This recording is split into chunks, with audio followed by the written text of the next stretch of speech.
Hello friends, welcome back fire with RP channel. நம்ம சேனலில் இன்னைக்கு என்ன பார்க்க போகிறேன்னு பார்த்தீங்கன்னா, இன்றைய நாள் பார்த்தீங்கன்னா மகா சிவராத்திரி நாளுங்க. இந்த மகா சிவராத்திரிக்கு பிறகு ஒவ்வொரு ராசி நேயர்களுக்கும் அவங்க வாழ்க்கையில் பலவிதமான மாற்றங்கள் கண்டிப்பாக நடக்க போகுது அப்படின்னு சொல்லலாம். அந்த வகையில் இன்னைக்கு எந்த ராசி நேயர்களுக்கு பார்க்க போறேன்னு பார்த்தீங்கன்னா, விருச்சிகம் ராசி நேயர்களுக்கு இந்த மகா சிவராத்திரிக்கு பிறகு அவங்களுடைய வாழ்க்கையில இதனுடைய கிரக நிலைகளின் அமைப்பால் என்ன மாற்றம் நடந்திருக்கு அப்படிங்கிறத வாங்க பார்க்கலாம். அதுக்கு முன்னாடி இந்த மகா சிவராத்திரியோட சிறப்பு என்னங்கிறத பார்த்துட்டு அதுக்கப்புறம் உங்களுடைய ராசிக்கு என்ன பலன் கிடைச்சிருக்கு அப்படிங்கிறத பார்க்கலாம்.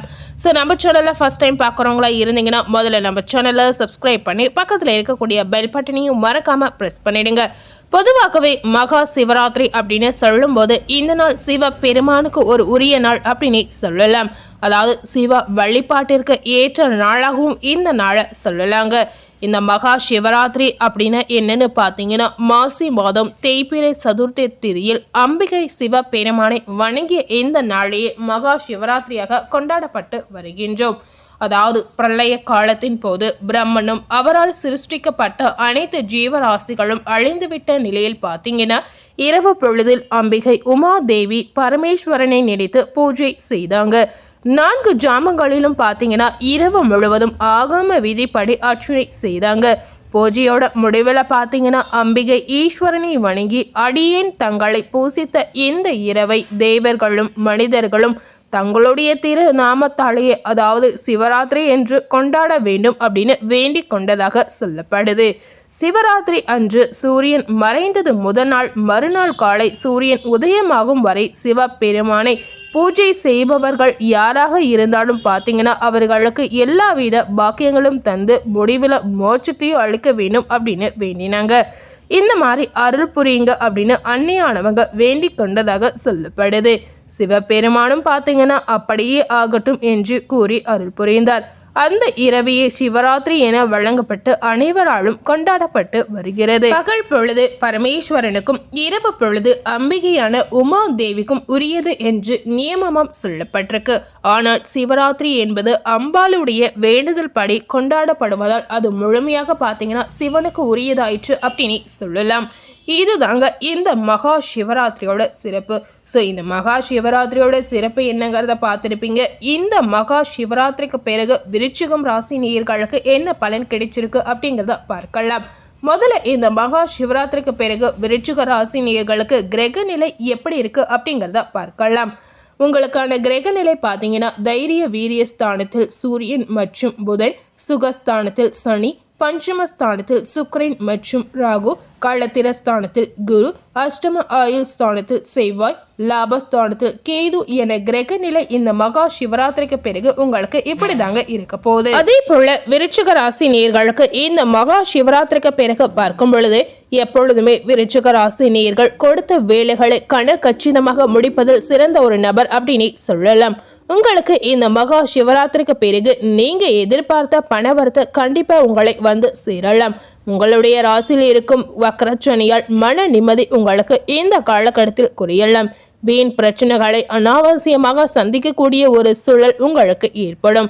இதனால விருச்சிக ராசி நேயர்கள் எதிலும் பார்த்தீங்கன்னா கவனமாக ஈடுபடுவது உங்களுக்கு நல்லதுங்க. அதே வேளையில பார்த்தீங்கன்னா ராசிநாதனின் சஞ்சாரத்தால் தன்னம்பிக்கை உங்களுக்கு அதிகரிக்கும். எதிர்பார்த்த உதவிகளும் உங்களுக்கு கிடைக்கலாம். எந்த காரியத்தையும் ஆராய்ந்து பார்த்து செய்வது உங்களுக்கு நல்லதுங்க. தொழில் ஸ்தானாதிபதி சூரியன் அவரது ஸ்தானத்தை அவரே பார்ப்பதால் ஒரு வகையில உங்களுக்கு யோகமாக இருக்கலாம். தொழில் வியாபாரத்தில் வீண் அலைச்சலும் பண விரயமும் கண்டிப்பா உங்களுக்கு அகலலாம். அதே போல விருச்சிக ராசி நேயர்களுக்கு இந்த மகா சிவராத்திரிக்கு பிறகு புதிய ஆர்டர்கள் கிடைப்பது கொஞ்சம் உங்களுக்கு துரிதமாகலாம். மனதில் வியாபார பற்றிய கவலை அகழலாம். உத்தியோகத்தில் இருக்கக்கூடிய விருச்சிக ராசி நேயர்களுக்கு அலுவலக பணிகளை கூடுதல் கவனமுடன் செய்வது உங்களுக்கு நல்லதுங்க. குடும்பத்தில் நிம்மதி குறையும்படியுமான சூழ்நிலை உங்களுக்கு ஏற்படலாம். கணவன் மனைவிக்கிடையே வீண் வாக்குவாதங்கள் ஏற்பட்டு நீங்கலாம். பிள்ளைகளுடைய நலனில் அக்கறை காண்பீர்கள். உடல் களைப்பும் சோர்வும் இந்த காலகட்டத்தில் உங்களுக்கு ஏற்படலாம். இதனால உங்களுடைய உடல் ஆரோக்கியத்தை சற்று கவனமுடன் பார்த்து கொள்வது உங்களுக்கு நல்லதுங்க. அதே போல விருச்சிக ராசியில இருக்கக்கூடிய பெண்களுக்கு பாத்தீங்கன்னா எந்த காரியத்தில் ஈடுபடும் போது யோசித்து செயல்படுவது உங்களுக்கு நல்லதாக இருக்கலாம். இந்த காலகட்டத்தில் உங்களுக்கு அடிக்கடி வீண் அலைச்சல் ஏற்பட்டு நீங்களாம். பெண்களுக்கு செலவுகள் அதிகரிக்கக்கூடிய ஒரு காலகட்டமா இந்த மகா சிவராத்திரிக்கு பிறகு உங்களுக்கு இருக்க போகுது. அதே போல விருச்சிக ராசியில இருக்கக்கூடிய கலைத்துறையை சேர்ந்தவர்களுக்கு இந்த நேரத்தில் பிரச்சனைகள் குறையலாம். பேசி எடுக்கக்கூடிய முடிவுகள் உங்களுக்கு நன்மை தருவதாக இருக்கலாம். அடுத்தவர்களுக்காக எந்த பொறுப்பையும் ஏற்காமல் இருப்பது இந்த நேரத்தில் உங்களுக்கு நல்லதுங்க. வழக்கத்தை விட கூடுதலாக உழைக்கக்கூடிய ஒரு சூழல் உங்களுக்கு ஏற்படலாம். பொருள் வரத்து இந்த காலகட்டத்தில் உங்களுக்கு அதிகரிக்கும். அதே போல விருச்சிக ராசி நேயர்களுக்கு இந்த காலகட்டத்தில் அடிக்கடி பயணங்கள் செல்லக்கூடிய வாய்ப்புகள் உண்டாகலாம்.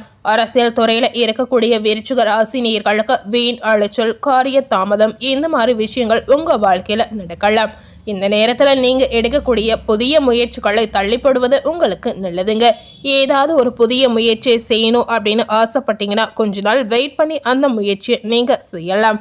இந்த காலகட்டத்தில் நீங்க ஏதாவது முயற்சி செஞ்சீங்கன்னா அதுல ஏதாவது தடங்கள் உங்களுக்கு வரலாம். அதனால கொஞ்சம் பார்த்து நிதானமா முடிவுகளை எடுப்பது உங்களுக்கு நல்லதுங்க. அதே போல இந்த காலகட்டத்தில் நீங்க செய்யக்கூடிய காரியங்களில் நல்ல அனுகூலமான பலன் உங்களுக்கு கிடைக்கலாம். உணர்ச்சிகரமாக பேசி மற்றவர்களை கவரக்கூடிய வாய்ப்பு உங்களுக்கு பிறக்கலாம். எல்லாவற்றிலும் பார்த்தீங்கன்னா எதிர்பார்த்த நன்மை உங்களுக்கு ஏற்படும். பணவரத்து அதிகரிக்கும். அதே போல விருச்சிக ராசியில் இருக்கக்கூடிய மாணவர்களுக்கு விளையாட்டில் ஆர்வம் ஏற்படலாம். பாடங்களை கவனமாக படிப்பது சிறந்த முன்னேற்றத்திற்கு மாணவர்களுக்கு கண்டிப்பா உதவ போகுது அப்படின்னு சொல்லலாம். அதே போல விருச்சிகம் ராசியில விசாகம் 4ஆம் பாதம் இந்த நட்சத்திரத்தில் பிறந்த நேயர்களுக்கு இந்த மகா சிவராத்திரிக்கு பிறகு பார்க்கும் பொழுது உத்தியோகத்தில் இருக்கக்கூடிய நேயர்களுக்கு உங்களுடைய மேல் அதிகாரிகளிடம் அனுசரித்து செல்வது இந்த நேரத்தில் உங்களுக்கு அதீத நன்மையை தரும் அப்படின்னு சொல்லலாம். புதிய வேலை தேடக்கூடிய விருச்சிக ராசி நேயர்களுக்கு இந்த நேரத்தில் அதிகமான அலைச்சல் ஏற்படலாம். குடும்பத்தில் அமைதியான ஒரு சூழல் ஏற்படும். கணவன் மனைவிக்கிடையே சகஜநிலை ஏற்படும். பிள்ளைகள் கல்வி தொடர்பான விஷயங்களில் கூடுதல் கவனத்தை செலுத்துவது உங்களுக்கு நல்லதுங்க. உறவினருடைய வருகை இந்த காலகட்டத்தில் உங்களுக்கு இருக்கலாம். அதே போல அடுத்ததாக விருச்சிகம் ராசியில அனுஷம் நட்சத்திரத்தில் பிறந்த நேயர்களுக்கு இந்த மகா சிவராத்திரிக்கு பிறகு பார்க்கும் பொழுது உங்களுடைய ஆலோசனைகளை கேட்டு சிலர் வரலாம். உங்களது செயல்கள் மூலம் உங்கள் மீது மதிப்பு மரியாதை கண்டிப்பா அதிகரிக்கும். பணவரத்து உங்களுக்கு இந்த காலகட்டத்தில் திருப்தி தரக்கூடிய வகையில கண்டிப்பா இருக்கலாம். வீண் அலைச்சலை தவிர்ப்பது உங்களுக்கு இந்த நேரத்தில் நல்லதுங்க. காரிய தடைகள் நீங்களாம். எல்லா வகையிலும் நற்பலன்களை உங்களுக்கு ஏற்படும். புண்ணிய காரியங்களில் ஈடுபடக்கூடிய வாய்ப்புகள் இந்த நேரத்தில் உங்களுக்கு கிடைக்கலாம். அதே போல அடுத்ததாக விருச்சிகம் ராசியில கேட்டை நட்சத்திரத்தில் பிறந்த நேயர்களுக்கு இந்த மகா சிவராத்திரிக்கு பிறகு பார்க்கும் பொழுது ஆன்மீக எண்ணங்கள் உங்களுக்கு அதிகரிக்கும். உங்களது செயல்கள் மூலம் உங்களுக்கு புகழ் கிடைக்கலாம். எதிர்பாராமல் நடக்கும் திருப்பங்களால் உங்களுக்கு சாதகமான பலன் காத்திருக்கு அப்படின்னு சொல்லாங்க. இந்த நேரத்தில் நீங்க ஏதாவது ஒரு சுற்றுலா பயணங்களுக்கு செல்லக்கூடிய வாய்ப்புகள் உங்களுக்கு பிறக்கலாம். ஸோ விருச்சிக ராசியில ஒவ்வொரு நட்சத்திரத்தில் பிறந்த நேயர்களுக்கும் இந்த மகா சிவராத்திரிக்கு பிறகு என்ன மாற்றம் நடந்திருக்கு அப்படிங்கிறத பார்த்திருப்பீங்க. அதே போல இந்த காலகட்டத்தில் விருச்சிக ராசி நேயர்கள் என்ன மாதிரி பரிகாரங்களை செய்யலாம், என்ன மாதிரி தெய்வ வழிபாடுகளை மேற்கொள்ளலாம் அப்படிங்கிறதையும் தெரிஞ்சுக்கோங்க. உங்களுக்கான பரிகாரம் பார்த்தீங்கன்னா முருகப்பெருமானை மனதார வழிபட்டு வருவது உங்களுக்கு நன்மையை தரும் அப்படின்னு சொல்லலாம். இந்த மாதிரி முருகனை நீங்க வழிபடும் பொழுது கண்டிப்பா எல்லாவற்றிலும் உங்களுக்கு நன்மைகள் ஏற்படும். குடும்பத்தில் பார்த்தீங்கன்னா அமைதியான ஒரு சூழ்நிலை உங்களுக்கு ஏற்படலாம். இந்த நேரத்துல விருச்சிக ராசி நேயர்கள் என்ன மாதிரி தெய்வங்களை வழிபாடு செய்யலாம் அப்படின்னு பார்த்தீங்கன்னா முக்கியமா உங்களுடைய குல தெய்வத்தை வழிபடுவது ரொம்பவே உங்களுக்கு நல்லதாக இருக்கலாம். குல தெய்வம் இல்லாதவர்கள் உங்களுடைய இஷ்ட தெய்வத்தை நீங்க இந்த நேரத்தில் வழிபாடு செய்யலாம்.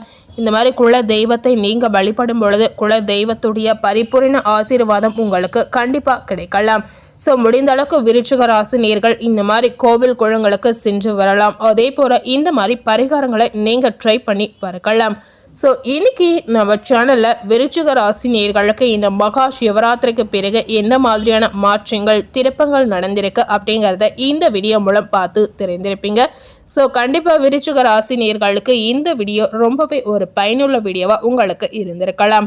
ஸோ இந்த வீடியோவை நீங்கள் பார்த்து பயனடைந்த மாதிரி உங்கள் ஃப்ரெண்ட்ஸ் அண்ட் ஃபேமிலி பார்த்து பயனடையணும்னு நினச்சிங்கன்னா இந்த வீடியோவை உங்கள் ஃப்ரெண்ட்ஸ் அண்ட் ஃபேமிலிக்கு லைக் பண்ணி ஷேர் பண்ணுங்கள். இது வரைக்கும் நம்ம சேனலை சப்ஸ்கிரைப் பண்ணாமல் இருக்கக்கூடிய விருச்சிக ராசி நேயர்கள் முதல்ல நம்ம சேனலை சப்ஸ்கிரைப் பண்ணி பக்கத்தில் இருக்கக்கூடிய பெல் பட்டனையும் மறக்காமல் ப்ரெஸ் பண்ணிடுங்க. நீங்கள் சப்ஸ்கிரைப் பண்ணால் மட்டுமே நம்ம சேனலில் போடக்கூடிய எல்லா நியூ அப்டேட்டான வீடியோஸும் நீங்கள் உடனுக்குடன் பார்த்து தெரிந்து கொள்ளலாம். ஸோ விருச்சிக ராசி நேயர்கள் நம்ம சேனலில் போடக்கூடிய வீடியோஸை பார்க்கும் பொழுது மறக்காமல் நம்ம சேனலை சப்ஸ்கிரைப் பண்ணி பெல் பட்டனையும் ப்ரெஸ் பண்ணிடுங்க. தேங்க்யூ.